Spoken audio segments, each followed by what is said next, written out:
మిత్రమా, ఒకరోజు మన భూమిలో ఏమైనా ఉన్నాయా అని శాస్త్రవేత్తలు పరిశోధన చేస్తున్నారు. అప్పుడు ఆడే ఉన్న ఒక యువకుడు శాస్త్రవేత్తలు చేసే పరిశోధనని చూస్తూనే ఉన్నాడు. అతని మైండ్లో నేను కూడా ఒకరోజు శాస్త్రవేత్తని అవ్వాలి అనుకుంటున్నాడు. కానీ ఆ శాస్త్రవేత్తలు ఆ యువకుడిని హేళన చేయసాగారు. పట్టు వదలని విక్రమార్కుడిలా అడిగి సాధించి ఆ శాస్త్రవేత్తలు కూడా ఆశ్చర్యపోయే పరిశోధనని చేసి ఇప్పుడు ఆ శాస్త్రవేత్తలు ఆ యువకుడి కాళ్ళ దగ్గర ఉండే పరిస్థితికి ఎదిగాడు. కానీ ఆ యువకుడి పేరు తెలుసా? అహ్లక్ ఖాన్.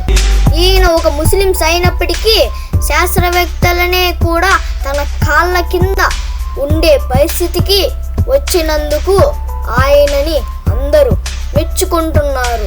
అందుకే అహ్లక్ అనే బిరుదు పేరుగా వచ్చింది. అందుకే ప్రతి ఒక్కరూ తన గుండె ధైర్యాన్ని, తన భయాన్ని తన ధైర్యంగా మార్చుకుంటే ప్రతి ఒక్కడికి విజయం తథ్యం మిత్రమా.